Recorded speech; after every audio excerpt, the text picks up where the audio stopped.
Hi everyone, welcome to my channel. My name is Karthik and I'm working as a data scientist at Uber right now. And today in this video, I will be talking about dashboards and only dashboards and how dashboarding is done and approached in big tech companies like Uber and Google.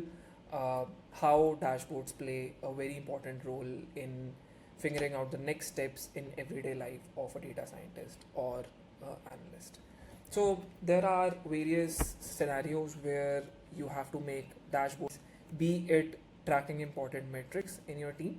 For example, if you are in a driver team who handles the driver side of metrics, so there can be a dashboard which will help you to track driver specific metrics like average time taken by drivers to complete a specific trip in an area, right? So the tools that people usually use to make dashboards in big tech companies like Uber are like Google Data Studio, Tableau, Power BI, and there's an increase in adoption of Mixpanel as well these days. Now, a typical dashboard request comes like this. So, for example, if you are working as a product data scientist and running an A/B experiment on, for example, a website where you are changing a UI of a website. So your product team comes to you with the requirement of making a dashboard and to track the specific metrics related to that A/B experiment, so that the A/B experiment can be tracked efficiently. Uh, and in this case, basically, the PM comes with a document of tracking the KPIs through the dashboard. So basically, the PM will be having a certain document which the PM will update with specific type of metrics that we need to show on the dashboard that will help the team or the stakeholders to basically get a track on the A/B experiment that we are doing. Now, your work as a data scientist or analyst is first to understand, first point, uh, do we really need a dashboard to track these metrics? So you can just, question your PM that, hey, to track these metrics, do we really need to, use Google Data Studio, Tableau, or Power BI, or we can just, make a very simple tracking dashboard in Google Sheets as well. Then then the second point comes is from the given KPIs. Can we add more KPIs to track, and you as a data scientist can basically suggest your team that okay, like we are tracking ABC metrics. Let's track one more metric, that is D, because that will give us more insight on this XYZ uh, topic, right?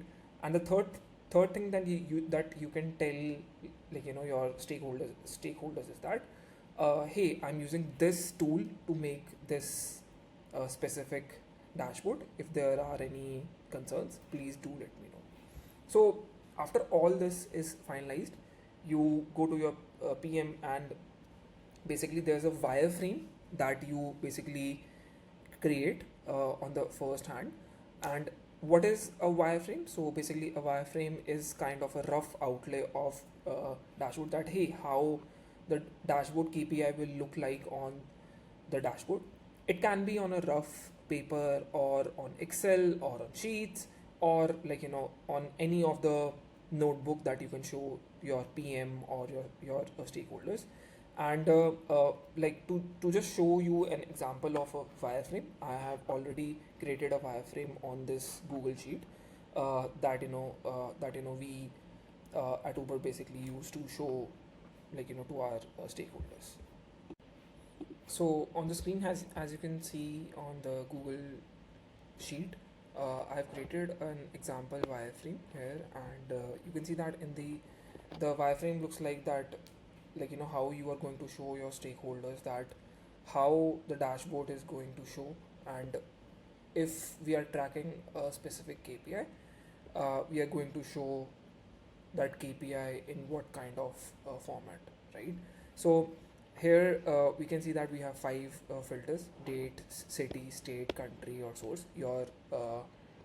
You are showing your stakeholders that the dashboard will have these kind of filters on the top, and the source filter will have three options, that is the iOS, Android, or desktop. That means that the user is coming from which of the source to the website or the app.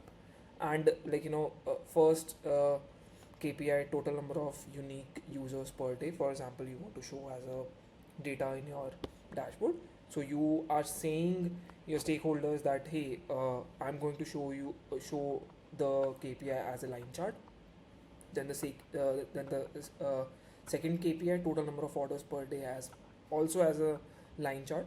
And then the um, total number of orders per day according to the category you are showing as a bar chart. And lastly, the fourth KPI, the table showing the data of each product and category. This will be a tabular format of data.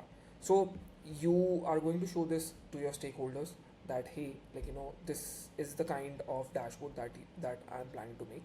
Please give some inputs of how you want to enhance this dashboard. You want to change line chart into bar chart, or bar chart into line chart, and or you want to show this KPI on the first row and not on the second row. So these kind of changes that you can ask your stakeholders about. So that's all about dashboards in this video. In the next few videos, I will be going to show the working of a dashboarding tool called Apache Superset, a very good open source tool, and we will be talking about how the dashboarding tool works and what are the enhancements that we can make to the tool as it is an open source. So yeah, thank you everyone for watching the video. Please subscribe to my channel for upcoming updates. Thank you.